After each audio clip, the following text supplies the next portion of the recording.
হরে কৃষ্ণা। আমাদের একটা স্বপ্ন পূরণ হয়েছে। আজকে তার জন্য এসেছি জগন্নাথ মন্দিরে। বিয়ের পরে আমরা যখন ভালোবেসে বিয়ে করেছি, আমাদের কাছে কোনো কিছুই ছিল না, কিন্তু আজকে ভগবানের কৃপায় যে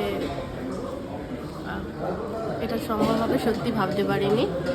তো চলো তোমাদেরকে দেখাবো নতুন অতিথিটা কে। এটা ছিল সেই দিনটা, অনেক ভাবনা চিন্তা করে ফাইনালি সিদ্ধান্ত নিই। তার মধ্যে শ্রীবাস পণ্ডিতের আবির্ভাব তিথি, কত ভালো একটা দিন। আমরা কোনো প্ল্যানিং করিনি, অটোমেটিক্যালি এই দিনটাকেই ভগবান আমাদের জন্য সাজেস্ট করেছে। সব কৃষ্ণা ব্লেসিংস। এই হচ্ছে আমাদের নতুন অতিথি, আমাদের রানী। সত্যি আমরা কখনো ভাবতেই পারিনি যে আমরা এই স্বপ্নটা পূরণ করতে পারবো।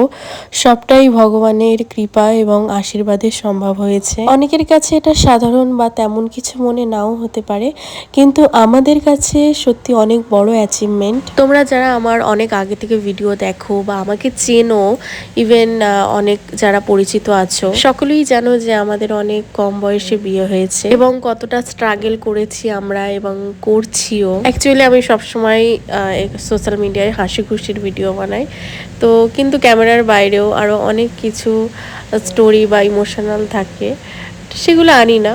যাক, তো আজকে কিছু কথা বলে দিলাম। যতই স্ট্রাগল করি বা যতই দুঃখ কষ্ট থাক, প্রত্যেকটা মানুষের জীবনেই থাকে, কিন্তু সত্যি বলতে এই স্ট্রাগলের মধ্যেও না অনেক একটা আলাদা শান্তি আছে বা একটা আলাদা আনন্দ আছে। যদি বলো কেন, কারণ আমরা সব কিছুর পরে হলেও ধামে আছি।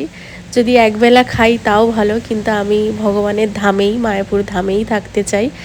আর আমাদের স্বপ্ন বা যা কিছু ইচ্ছা আমরা ভগবানকে নিয়েই এগোতে চাই। এই ড্রিমটা সাকসেস হওয়ার পিছনে দুজনেরই অনেকটা পরিশ্রম এবং স্ট্রাগল রয়েছে, যা ভগবানের আশীর্বাদে আজকে পূর্ণ হয়েছে। আচ্ছা, এবার সত্যি কথা বলো তো, তোমরা কমেন্ট করে আমাকে অবশ্যই জানাবে যে গাড়িটা সত্যি কেমন হয়েছে।